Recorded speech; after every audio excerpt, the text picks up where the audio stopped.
வணக்கம். சிலோன் தமிழ் எஃப்எம்மின் பிரதான செய்திகள். முதலில் தலைப்புச் செய்திகள். தமிழ் பகுதிகளுக்கு ஜப்பான், சுவிஸ், தென்னாப்பிரிக்காவுடன் நல்லிணக்க பொறிமுறை. ராஜதந்திரிகளுடன் அனுரகுமார திசாநாயக்க பேச்சுவார்த்தை.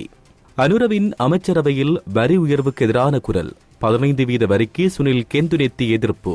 இந்திய கடற்றொழிலாளர்களின் அத்துமீறல்களுக்கு எதிராக யாழ்ப்பாணத்தில் நேற்று பேரணி. இந்திய தூதரகம் உள்ளிட்ட உயர் அலுவலகங்களில் மனுவும் கையளிப்பு. ஸ்ரீலங்கா முன்னாள் ஜனாதிபதிகளின் வெளிநாட்டு பயணச் செலவுகளை வெளியிட்டார் பிரதமர் ஹரணி. அனுரகுமார 1.8 மில்லியன் ரூபாய் மட்டும் செலவிட்டதாகவும் தகவல். இலங்கை தொடர் கொலைகளினால் மக்கள் வாழ்க்கை சீர்குலைந்துள்ளது. ஸ்ரீலங்கா அரசாங்கத்தின் நடவடிக்கை என்னவென எதிர்க்கட்சித் தலைவர் சஜித் பிரேமதாச சபையில் கேள்வி. இனி தொடர்வது விரிவான செய்திகள்.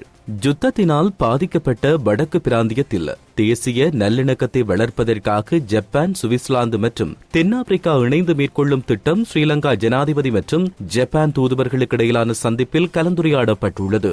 ஜனாதிபதி அனுரகுமார திசாநாயக்கவுக்கும் ஸ்ரீலங்காவுக்கான ஜப்பானிய தூதுவர் இசோமெடா அயோவுக்கும் இடையில் ஜனாதிபதி அலுவலகத்தில் நேற்று சந்திப்பு ஒன்று இடம்பெற்றது. ஜப்பானிய அரசாங்கத்தால் இந்த சந்திப்பு இடம்பெற்றதாக தெரிவிக்கப்படுகின்றது. இதன்போது பல்வேறு விடயங்கள் தொடர்பில் கலந்துரையாடப்பட்டுள்ளதாகவும் தெரிவிக்கப்பட்டுள்ளது.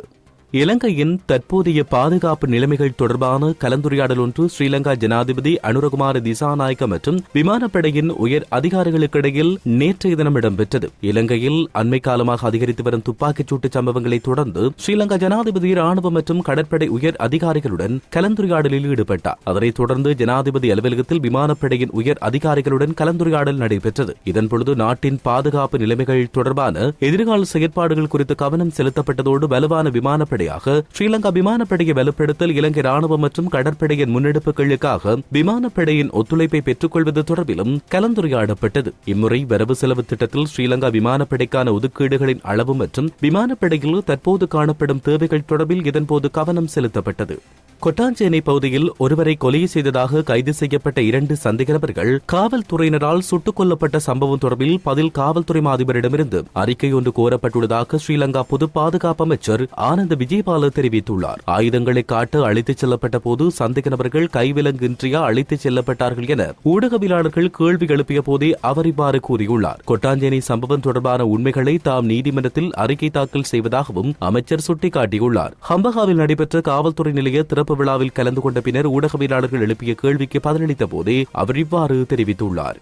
இலங்கை கடற்பரப்பில் அத்துமீறி நுழையும் இந்திய கடற்றொழிலாளர்களால் தமது வாழ்வாதாரம் பாதிக்கப்படுவதாக வடக்கு கடற்றொழிலாளர்கள் குற்றம் சுமத்தியுள்ளனர். இதனால் இந்திய கடற்றொழிலாளர்களின் அத்துமீறல்களை தடுக்குமாறு அவர்கள் ஸ்ரீலங்கா அரசாங்கத்திடம் கோரிக்கை விடுத்துள்ளனர். இந்நிலையில் யாழ்ப்பாணம் மற்றும் தீவக கடற்றொழில் அமைப்புகள் இணைந்து நேற்றைய தினம் காலை கவனஈர்ப்பு பேரணியை முன்னெடுத்தனர். யாழ்ப்பாண பண்ணை சுற்றுவட்டத்தில் ஆரம்பிக்கப்பட்ட பேரணி அருகாமையில் அமைந்துள்ள யாழ் மாவட்ட கடற்றொழில் நீரியல் வள திணைக்களத்தின் உதவி ஆணையாளரிடம் மனு ஒன்றை கையளித்து தொடர்ச்சியாக வைத்தியசாலை வீதியூடாக ராசாவின் வீதியை சென்றடைந்து யாழ் இந்திய துணை தூதரகத்தை சென்றடைந்தது. இதன்போது நிறுத்து இழுவைப்படி மடகை நிறுத்து, தாண்டாதே எல்லை தாண்டாதே, வேண்டும் நீதி வேண்டும், அல்லாதே எமது வளத்தை அல்லாதே, வாழவிடு எங்களை வாழவிடு ஆகிய கோஷங்களை எழுப்பியவாறு கடற்றொழிலாளர்கள் போராட்டத்தில் ஈடுபட்டிருந்தனர். ஸ்ரீலங்கா முன்னாள் ஜனாதிபதிகள் தமது நிர்வாகத்தின் போது வெளிநாட்டு பயணங்களுக்கு செலவிடப்பட்ட பணம் தொடர்பான விவரங்களை பிரதமர் ஹரணி அமரசூரிய நாடாளுமன்றத்தில் வெளியிட்டுள்ளார். நாடாளுமன்றில் நேற்று உரையாற்றிய அவர் வரி செலுத்துவோர் மீது சுமையில்லாமல் பொதுச்சபையை நடத்த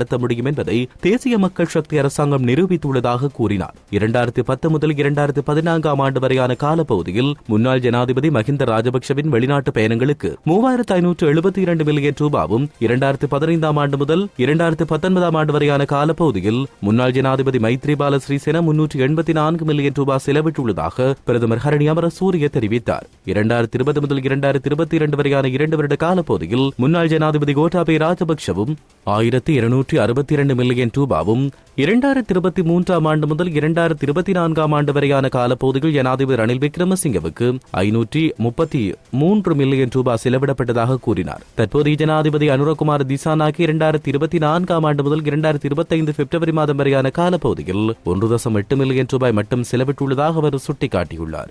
இலங்கையில் இடம்பெறும் தொடர் துப்பாக்கிச் சூட்டுக்கும் கொலைகளும் சாதாரண மக்களின் வாழ்க்கையை சீர்குலைத்துள்ளதை ஸ்ரீலங்கா அரசாங்கம் ஏற்றுக்கொள்கிறதா என்றும் இது தொடர்பில் அரசாங்கத்தின் அரசாங்கத்தின் நிலைப்பாடு என்ன என்றும் எதிர்க்கட்சித் தலைவர் சஜித் பிரேமதாச கேள்வி எழுப்பினார். ஸ்ரீலங்கா நாடாளுமன்ற அமர்வு நேற்று இடம்பெற்ற போது எதிர்க்கட்சித் தலைவர் சஜித் பிரேமதாச நிலையர் கட்டளை சட்டத்தின் கீழ் கேள்வி எழுப்பினார். இலங்கையில் இடம்பெறும் தொடர் துப்பாக்கிச் சூடுகளும் கொலைகளும் சாதாரண மக்களின் வாழ்க்கையை சீர்குலைத்துள்ளதாகவும் அதை அரசாங்கம் ஏற்றுக்கொள்ள வேண்டும் என்றும் எதிர்க்கட்சித் தலைவர் சஜித் பிரேமதாச தெரிவித்தார். இது தொடர்பில் அரசாங்கத்தின் நிலைப்பாடு என்ன என்றும் இந்த நிலைமைகளை போக்க அரசாங்கம் இதுவரை எடுத்த நடவடிக்கைகளின் முன்னேற்றம் யாது என்றும் அவர் சபையில் கேள்வி எழுப்பினார். இலங்கை முழுவதும் உள்ள தாதியர்கள் நேற்றைய தினம் வைத்தியசாலைகளுக்கு முன்பாக கவனஈர்ப்பு போராட்டத்தை மேற்கொண்டனர். 2025 ஆண்டுக்கான வரவு செலவு திட்டத்தில் மேற்கொள்ளப்பட்ட சம்பள திருத்தத்தில் தாதியர் சேவைக்கு பாரிய அநீதி இழைக்கப்பட்டுள்ளமை உள்ளிட்ட பல்வேறு கோரிக்கைகளை முன்வைத்து தாதியர்களால் கவனஈர்ப்பு போராட்டம் முன்னெடுக்கப்பட்டது. யாழ்ப்பாணம், வவுனியா, கிளிநொச்சி, மட்டக்களப்பு போன்ற மாவட்டங்களில் இவ்வாறான போராட்டங்கள் முன்னெடுக்கப்பட்டிருந்தமை குறிப்பிடத்தக்கது. சேவைகள் ஏற்றுமதிகள் மீதான 15% வரியானது வணிகங்களை ஊக்கமிழக்க செய்யும் என ஸ்ரீலங்காவின் கைத்தொழில் மற்றும்